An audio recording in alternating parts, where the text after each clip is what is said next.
welcome back to Lifting the Lamp.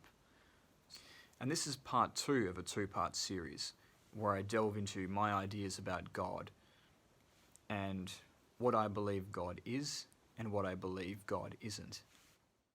You might say, okay, sure, some people see God as personal, some people see God as impersonal. Why should it matter? It's just personal preference. But I think that it is important to make that distinction, particularly when you're talking about the monotheistic traditions. If you take the stories of the Bible as symbolic and referring to something ineffable and transcendent using artistic license and ideas that would be relatable to people living in a particular time period, then you can read books like the Bible sensibly. But if you take those same books literally and you believe that all of the characters exist exactly as they are described,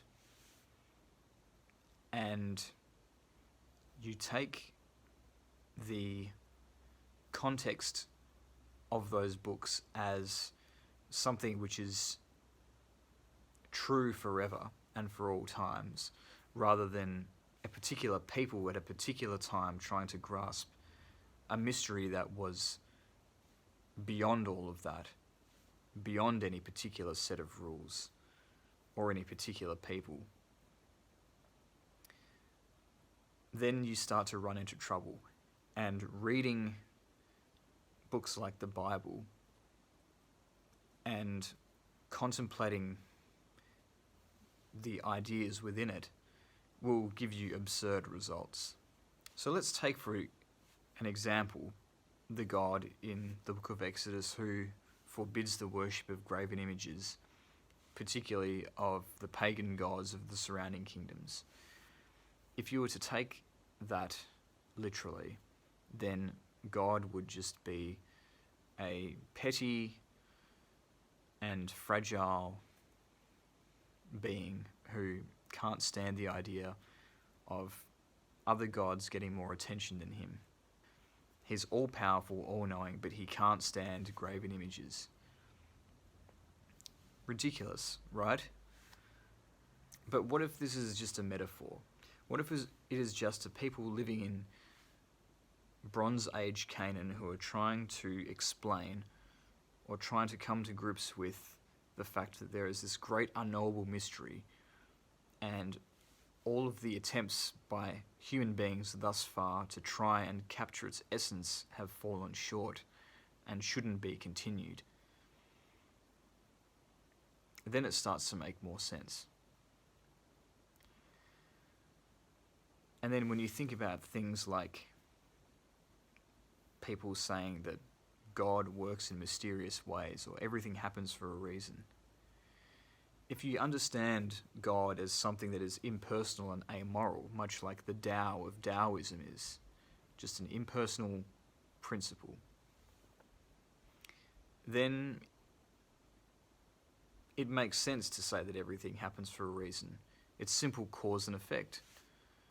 There's no moral reason for that. It's just the way that the world works. Every action is the consequence of some other action.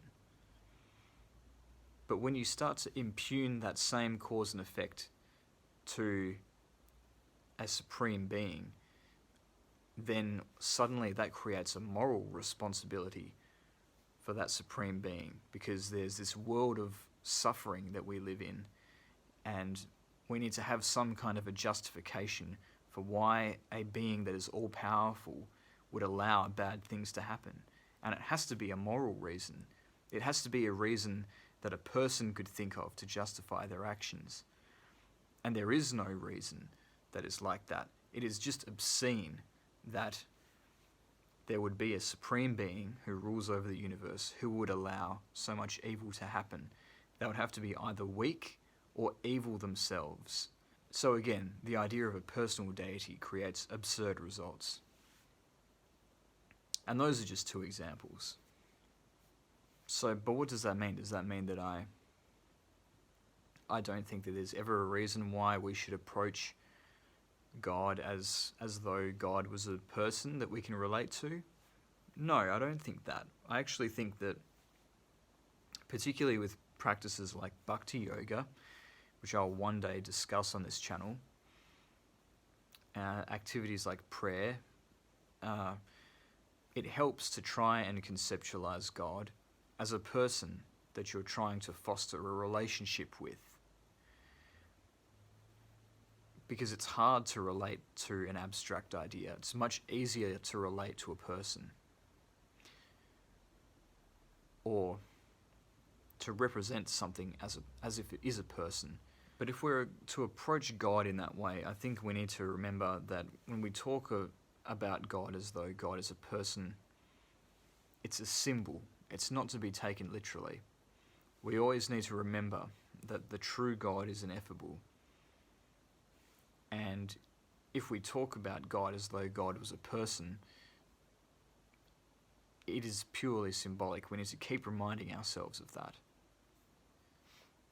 And remember to avoid idolatry. Avoid worshipping the representation of something as though it is the real thing. And beware of erecting an image of your own hopes and fears and making out like those hopes or those desires are something that are universally applicable, because that is the way that sectarianism occurs. If one person with one ideology believes that they have the one right answer for everybody, that is the true danger of idolatry. And that is the true danger of worshipping a mere idea, when, in fact, that which we are aspiring towards in spirituality is that which is unknowable, and that should create a sense of humility in us, because we can never have all of the answers. We can never have answers that are perfect when we're talking about God. And that's important to remember. So that's it. That's the end of part 2 of this 2-part series on God and my views on God and what God is and isn't. So I hope that you found that enlightening, and perhaps it will give you something to reflect on in terms of what you think that great mystery refers to when people speak of God. So thank you again for listening, and I'll see you next time.